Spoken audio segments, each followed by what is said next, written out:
Welcome back to the No Nonsense Sustainability Podcast. Today we'll be discussing the messy reality of energy policies and net zero initiatives. My guest today is Mehmet Öğütçü from Turkey, who has a long history in international diplomacy, being an advisor, board member of various companies, including renewable energy, gas, and also a strategic thinker who has worked with the Asian Development Bank on their 2030 energy and infrastructure outlook. Welcome to the show, Mehmet. Thank you. Thank you, Almasi. To kick things off, what is the one thing you wish more people knew about you? Well, let's skip this part. I don't like talking about myself, but just one sentence perhaps. I've been in government, I've been in business, international organizations, think tanks, media. So perhaps I have a perspective which is multidisciplinary. I can see things from different angles. This is what we need in the energy world as well, not focusing only technical, financial, environmental, or geopolitical aspects, but an integrated approach. Probably this is the strength I can bring to the table. Yes, no, absolutely. As a reminder, we have Bob the Buzzer here, who will give us a gentle nudge when we slip into the jargon or the buzzwords of energy transition. So if you had to explain in simple terms what energy transition and net zero is, what would you say? Well, to be honest, I don't like the terminology energy transition because probably it's the perpetuation of energy dynamics. We moved from wood to coal, then from oil to natural gas, nuclear, and now renewables, God knows what next. So we have been continuously in transition process. Perhaps this is the rethinking, restructuring, reshuffling of various dimensions of energy and the fuels. So energy transition is something that we are experiencing permanently. So transition gives the impression that it's a short period of time. From one thing to another we are moving. We will not. I mean, take the example of fossil fuels. We want to get rid of them, yes, because of the decarbonization process. How can you get rid of fossil fuels, namely oil, gas, and coal? Because they currently represent around 81% of the world's energy consumption and production, you might say so. And from today to tomorrow, you can't do it. It's a long process. And also energy demand is increasing significantly with new population joining us, this planet, and also income levels, standards are improving. So we will need more and more energy. So I belong to the school of thought that we need more energy across the board. We need coal, we need oil, gas, wind, geothermal, solar, green hydrogen. We need all of them. Ideally, greening them. So get rid of the carbon emissions, which is contained in most of the fossil fuels. That's the way going forward, in my opinion. Yeah, no, I agree with you. It has to be pragmatic. And from a practitioner perspective, every project, no matter if it's fossil fuels or renewables, has project-specific impacts on the site, on people, biodiversity, groundwater, you name it. But this energy transition with this net zero aspiration is kind of packaged as a clean break or a green energy transition. Is that misleading the public? Well, I think we need this narrative. It is obvious and imperative that we need to clean our energy in whatever form it is. We need to green it as well, as much as we can, because the green areas, not only in energy, but in also forestries, agriculture production, all of them are being depleted in our planet.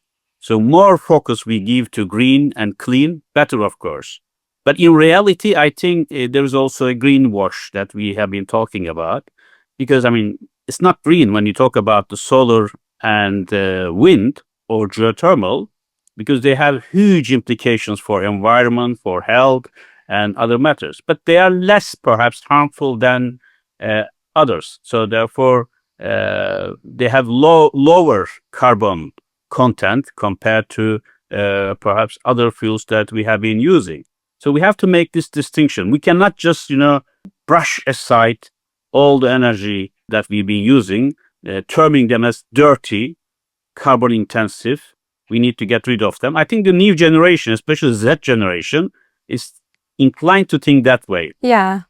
Oil, gas, coal, they are dirty. Let's get rid of them, and we need to focus only on geothermal, solar, and wind. I think that's a mistaken perspective. We have to put everything in right perspective without being blind to the negative impacts of whether it's cleaner or dirtier fuels. So what we need, I think, is the real. Look at Africa, for example.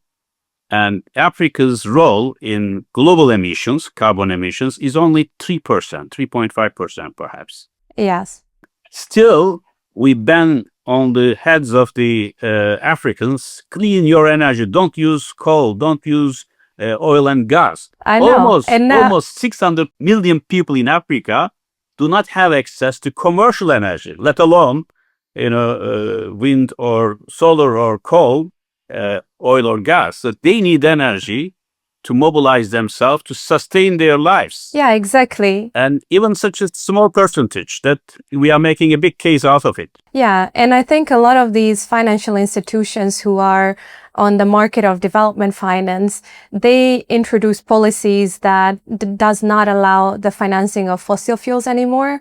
And that's why a lot of this development finance money that's going into Africa, it's directed towards renewable, when in fact, as you said, the energy transition should be an expansion with renewables, not a complete transition into just solar and wind. Yeah, and I don't mind putting so much emphasis on reducing carbon emissions in the United States, in China, and also in the European Union, because they are the biggest emitter of carbon dioxide in our planet.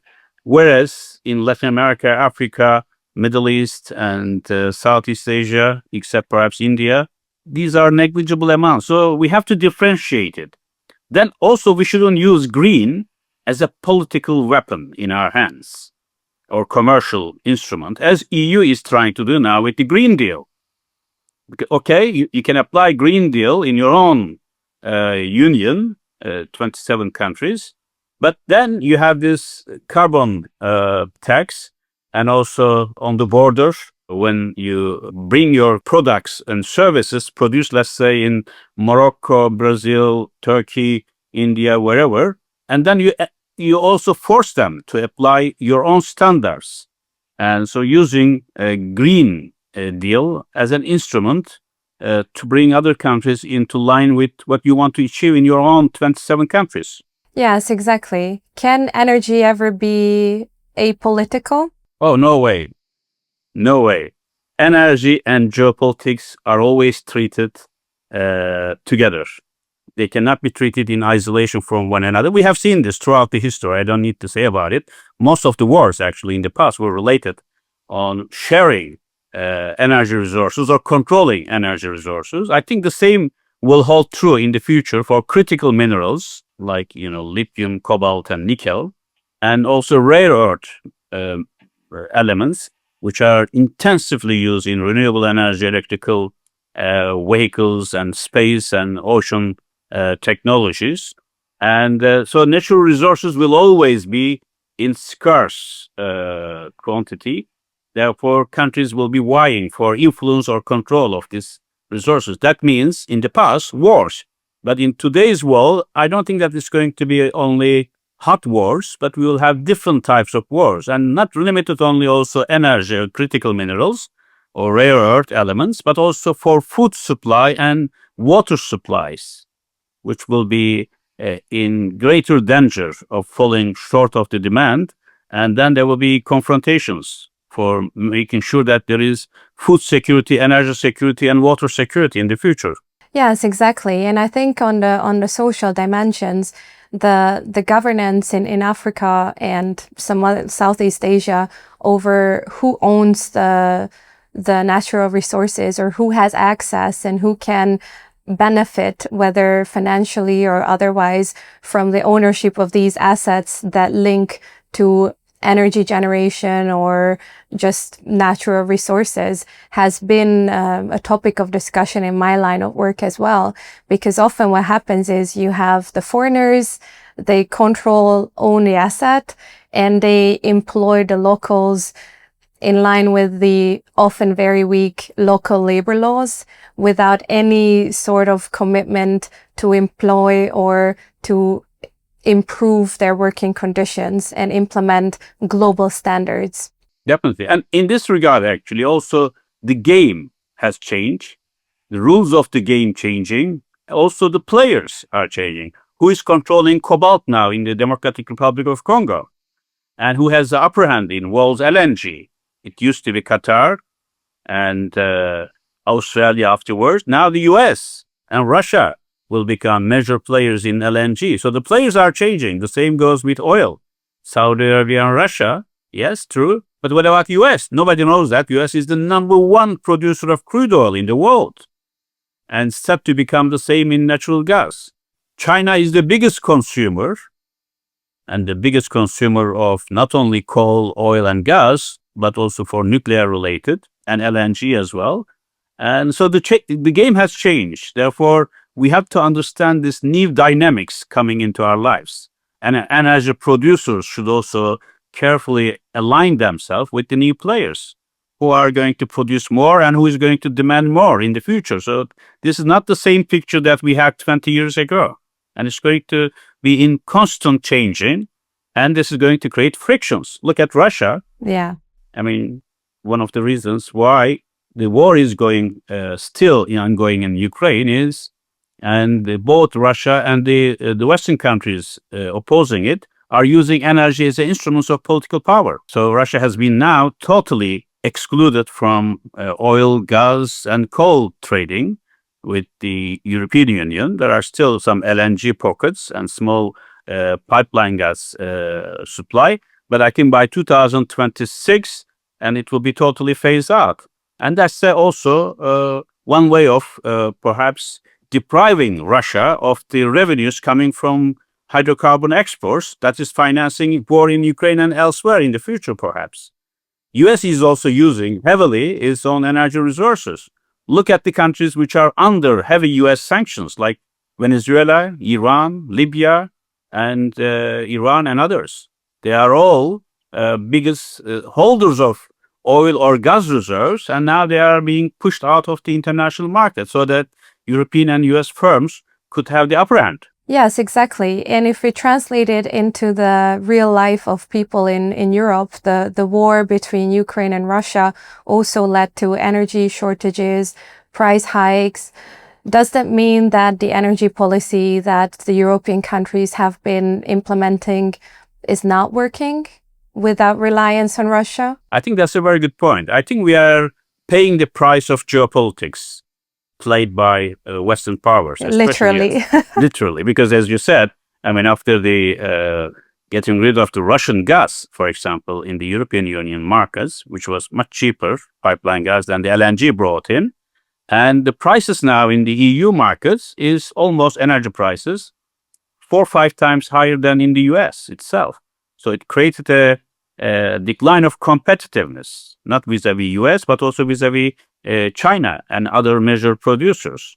So that triggered the decline of European manufacturing power and export competitiveness across the board. And now increasingly also, in order to counter the Russian security threat, European Union countries will be increasing, NATO countries, most of them, will be increasing the share of defense expenditures in GDP up to 5%. That means there will be less and less resources for prosperity and infrastructure projects needed. Therefore, geopolitics and energy are depleting the resources and also causing decline of power in European Union countries, unfortunately. And we haven't even mentioned the just transition, where no one's left behind and people will transition into new jobs and the world will be a better place. So what's your take? What is the reality in terms of just transition for Europe? Are we going in the right direction? I think these are nice words, and we all want fairness, equality, and everybody on this planet, 8 billion people, have access to energy, clean water, and also sufficient food. But the reality, stark reality, tells us something different. Unfortunately, and throughout history this has been so, human beings are a bit greedy and also so much self-centered. And in such a situation, and I don't think that our priority is to feed Africans or bring greater source of energy to them, cleaner energy, cleaner water. And it's not just in any ways. It's a tiny percentage of the world population enjoying the greatest proportion of resources in terms of finance, in terms of prosperity, in terms of quality of life. And I don't think that this is going to change anytime soon. I think here another aspect that we have to bring to table is that we lack strong visionary leaders. And we don't respect any of the global leaders now on the stage, be it from the US, Russia, China, or European Union. You remember also the New World Order established after the Second World War, Bretton Woods system, UN, and institutions like World Bank, IMF, World Trade Organization. Now we're expecting a similar New World Order to come into picture after the collapse of the Soviet Union. How many years passed? What happened? Where are we now? Total disorder, new world disorder, chaos, instability, conflicts. And do we see any signs of this changing? No, because there is multipolarity now evolving rather than, in the past we had two superpowers, Russia and US. They were somehow among themselves sharing the spheres of influence around the world and the resources, and they had order. But now you have the BRICS nations, you have the EU, you have China, Russia, India, Brazil individually as well. And but things are not evolving in such a way that the new world order will bring the relative power. China is so right now for demanding a new reconfiguration because they are right now the second largest economy in the world. If you ask my opinion, they are the first, actually. They are the largest economy. If you calculate on the basis of purchasing power parity, plus Hong Kong, Taiwan, Chinese populations, plus Singapore, Malaysia, Indonesia, Thailand, where the ruling political and commercial elites are Chinese origin, they are already the biggest economy in the world. But let's assume only People's Republic of China, and every indication and every projection show that in the next 10, 15 years, they will be the largest, surpassing US. Then India is coming, the third. Therefore, this has to be reflected somehow in the new world system. If you don't, and there will be always revanchist, there will be always revisionist powers steering the troubles around the world. So, therefore, we are not going to have a just international system where poor, rich, middle income will be living, coexisting side by side. And that's a very supreme ideal. We all want this to happen. I have a bad news for you. This is not going to happen anytime soon. Yeah. And returning to China, so it was in the news that they started the construction of the Madong Dam, which is 3 times the capacity of Three Gorges, and it will impact water supply in Tibet and Pakistan and India downstream. And they did that without any international financing. So they followed their own legislation, had no consultation. Impact assessment is from 2011, buried in other strategic documents, and this dam is going forward.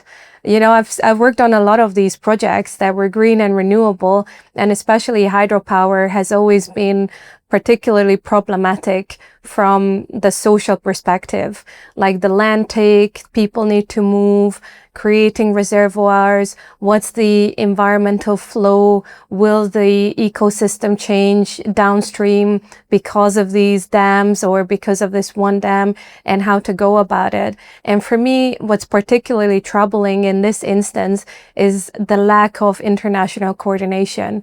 They're basically taking charge of a very valuable natural resource without discussing it with any of the downstream countries. That's true, but think about it from a different angle. One is China. 1 in every 5 in the world is Chinese, 1.4 billion people. India, the same, another 1.4 billion population.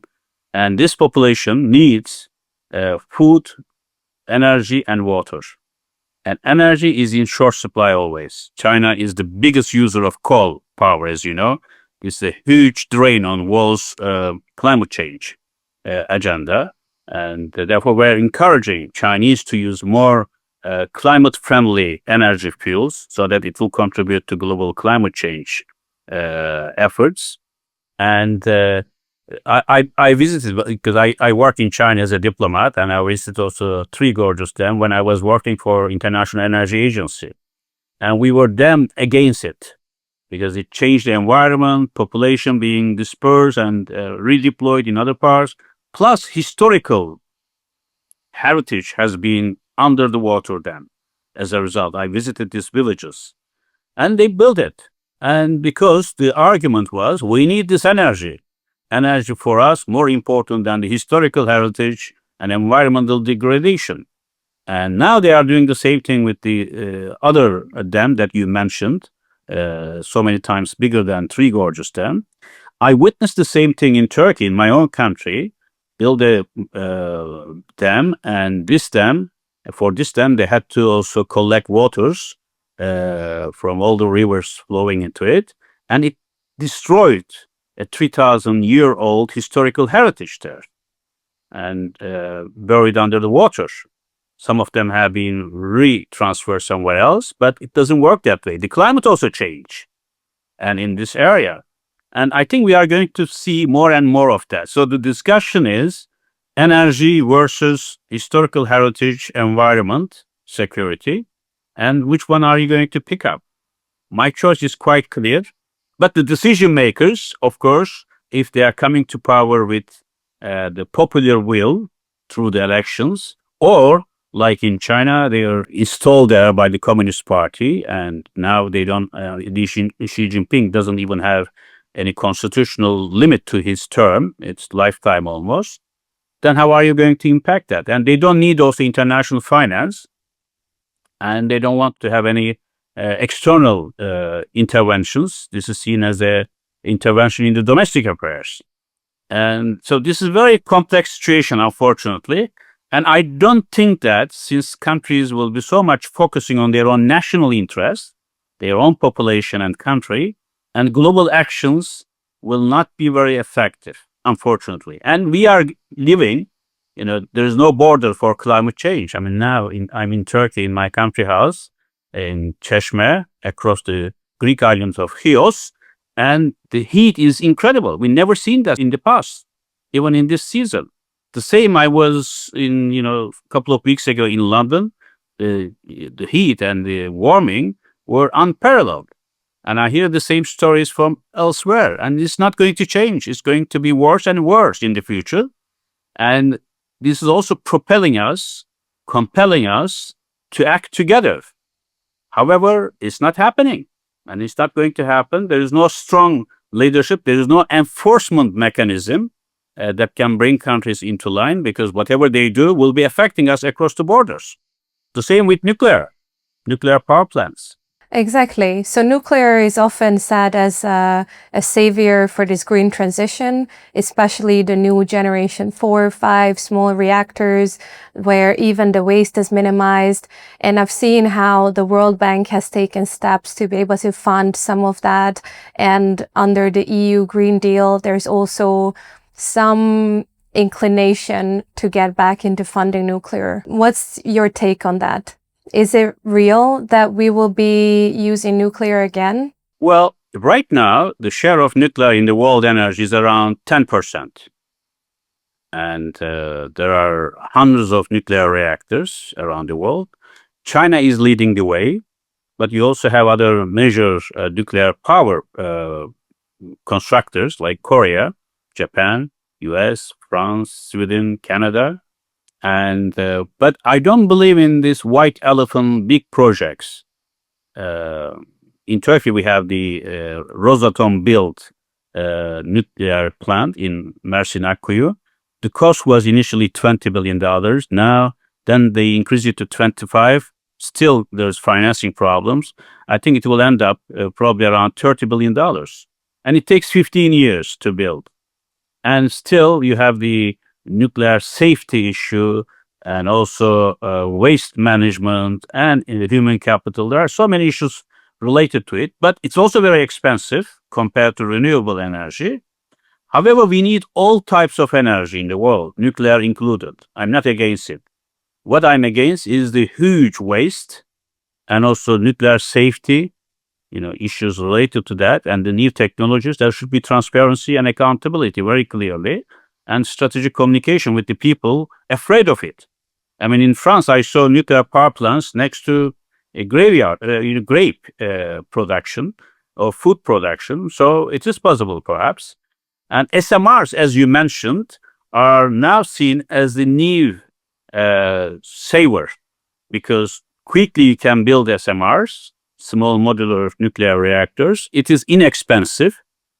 300, 400 megawatts you could build for $400, $500 million rather than waiting for $30 billion and 15 years duration. Yeah. Kazakhstan, Saudi Arabia, Abu Dhabi already built, and Finland building, Egypt, and also Jordan are talking about it. And therefore, I think we still have a nuclear renaissance that will continue, and it add value to our energy stocks. So we need, as I said in the beginning, coal, oil, gas, nuclear, green hydrogen, photovoltaic, solar power, wind, geothermal, all of them we will need. And hopefully producing them in such a way that we will be able to clean and green them as well. Rather than totally abandon these resources, we need them in a cleaner fashion. This requires technology. Thanks God, we are moving into that. AI facilitated technologies might help us in many regards in terms of demand management as well as grid management. Plus, these dirty fuels could be cleaned through new technologies. How? Well, you have to invest heavily on that. I mean, AI now, the opportunities and facilities that it brings to table, even this ChatGPT, what it brings to our life in terms of research. Sometimes you have to be careful about it, but it will be developed. And then we will also robotic systems come into picture, and energy production will become cheaper and more efficient. I mean, we are using it in the oil fields. It helps us significantly. Algorithms are more important than our traditional methods. Yeah. So there will be more efficiency in production. Perhaps we should also focus on how to green and clean the existing production methods. Yeah, I think when it comes to AI, a lot of the critics mentioned data centers, energy use as one downside. But I think it's very clear that when we are discussing energy and energy politics and policies, it's always a trade-off.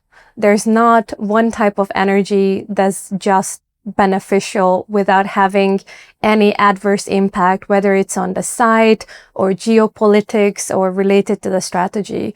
So when it comes to AI, we would also have to balance the benefits with these adverse impacts. And in fact, there has been several initiatives to fund green data centers that meet like the edge requirements, that operate in an energy efficient way.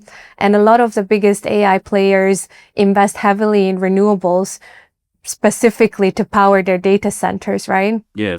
But I think it depends on the human beings. When I was in OECD, I was the head of the international investment. And there we had a slogan or motto, how to maximize the development impacts of foreign direct investment.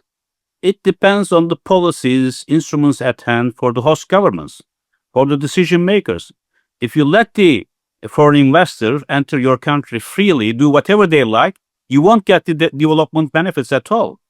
Therefore, the same with AI. How are we going to use it? Maximize for our own benefits. for environment, for development, for human, how it's going to affect our employment. Because now more and more people will be taken out of the job markets because AI will do it much better than us and quicker and more efficiently. Therefore, it will affect every aspect of our life. So it depends on how we're going to use it.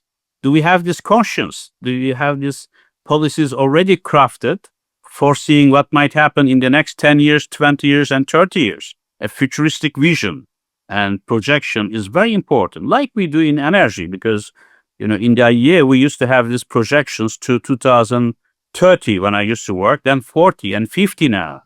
And no matter whether we will be able to track that or be very, on the point of achieving the goals, but it's always good to have a sense of direction, even if we don't meet the targets or projections.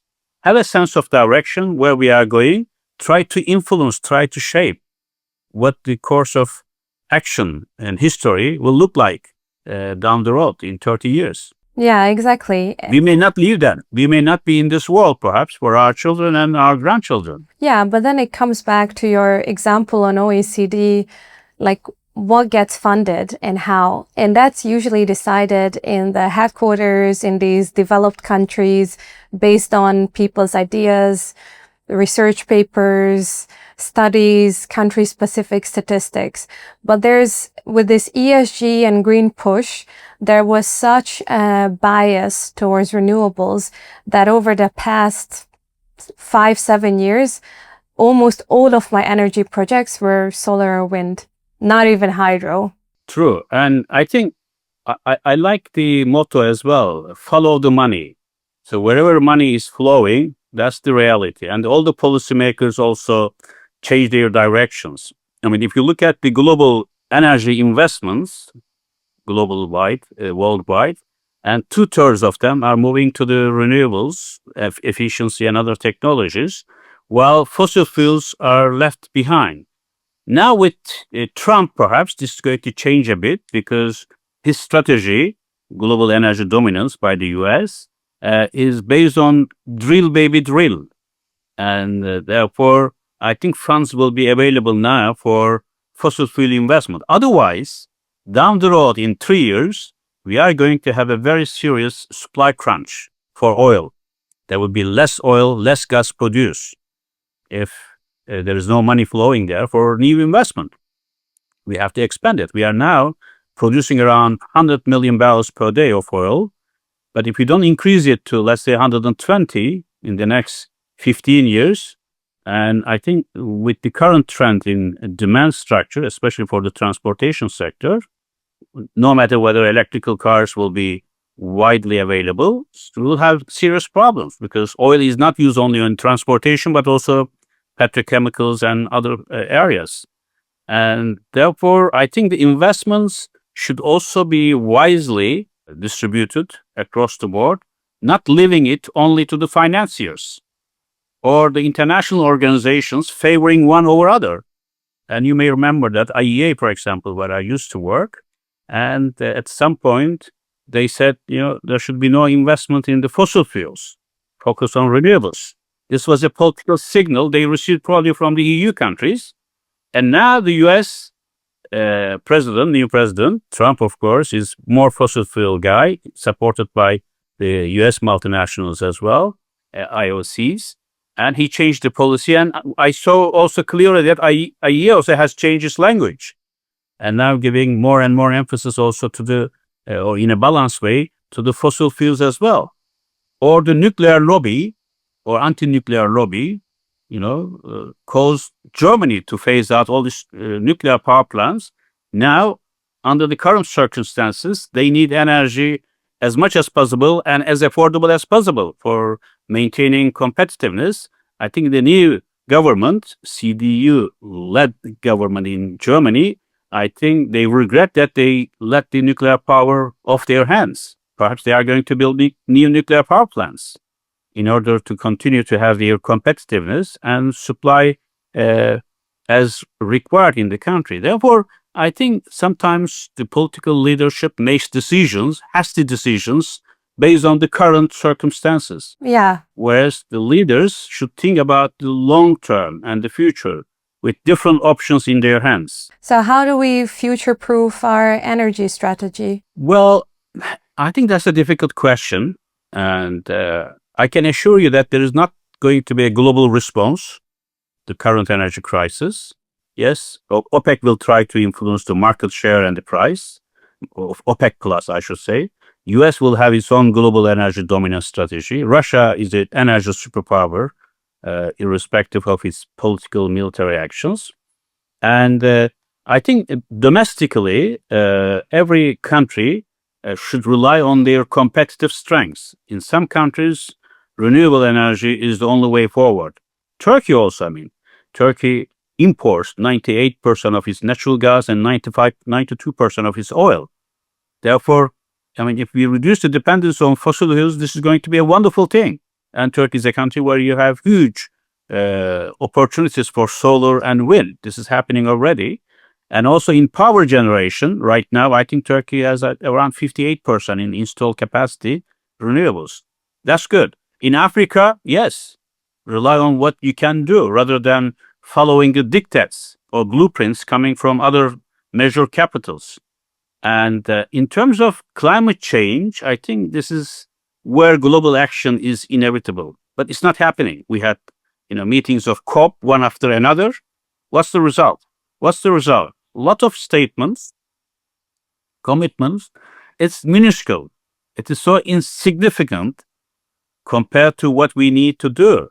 And now, actually, what we are experiencing, the floods and this also the power shortages, cuts in Spain, Portugal that we experience because of the grid situation in renewable energy. This is all forcing us towards a global action.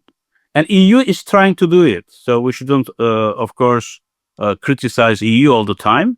But EU is not a homogeneous body. You have 27 different countries with different interests, different resource endowment, different financing ability and human resources and regulations. And if you try to put all of them in the same basket, and you cannot do it. Neither US. In some parts of the US, you have the renewable potential is so huge. Some parts are coal, nuclear, and some parts are for drill baby drill type of products. Yeah. Therefore, I don't think that there is an ideal solution. I always believe that don't put all the eggs in the same basket. Have a very balanced cost structure might change. Nuclear more expensive than renewable, of course, but we need nuclear. Then coal is too dirty, but find clean coal technologies to deal with that. And so we have to find a way. Technology is ahead of us. I'm sure there is going to be new technologies that will come online and change our life dramatically. But you can't change these things overnight. It's a process. It's not, as I said, I want to repeat it, we are not in energy transition. It is moving across. Sometimes it is slower, sometimes quicker, but it's a process, perpetual process, leading us from one fuel to another, but still we have different weights of each fuel in our age. And 10 years later, God knows what we will have. Nobody thought that this, in the US, the shale gas and shale oil will become so prominent. All of a sudden, this came up and made the US the energy superstar. And God knows what will happen in the next 10, 15 years. Therefore, we have to have open mind and also work continuously for international cooperation partnership and try to reduce the impact of geopolitical developments on the commercial realities of energy. Very difficult. It's easy to say. Yes, easy to say. But Difficult to achieve. But also to increase the wisdom and conscience of the ordinary people in the street. And they don't understand much what energy means. It's not only, charging your telephone and fueling your car, but it's more dynamic and it's more complex issue. So we have to educate our people more and more so that they can reflect it in their balloting process when the election comes. yeah, I think we've covered a lot today, and I certainly take away a few of your ideas and thoughts on energy politics and how to balance these like trade-offs and tailor energy policies specific to the geographic realities of different countries. Because very often what I've observed is there's this central push for renewables. And yes, they're trying to find the best location within the country, but often they might be better off with the different types of energy source. And that's where, you know, who's deciding over the money, following where the money and the orders come from, have a huge impact on what's actually getting built in the countries. Yes, I think there is greed here. I mean, where I am right now, there are so many wind turbines around, very close to habitat, human habitat, animal habitat, and also the forest areas. And I don't mind having, of course, wind turbines up in the mountains, hills, away from the human settlements. And we should have it. And also the same with the solar panels in agricultural lands. And that's not going to work. So this has to be somehow divorced from commercial realities. Because the capital, you know, follow money issue, capital will always look for maximization of profits. Whereas we have to think about our own human environment, health, and historical heritage in the case of these big dams, flooding the beautiful 2,000-year-old heritage. And therefore, who is going to do that? I think politicians have their own political agenda to be re-elected next 4 years. And the capital is looking for maximization of their profits. International organizations are largely useless. Lots of statements because I've been part of them. And still we need them, but you know they need to be more effective. And there are no global coalitions. So I don't want to give a very pessimistic view. I always believe in glass is half full. But in that case, I think there is need for a new thinking. I think perhaps the new generation, Z generation, might be quite different from us. And because their values, their thinking are different. And perhaps they are the only hope that can save our planet, hopefully during our lifetime, so that we can benefit from this. Yes. Thank you, Mehmet, for being here with me today. Pleasure. I hope you also got inspired to look into energy policies, innovations, AI technology to future-proof our energy systems. Thanks for being here. We'll be back with more next time.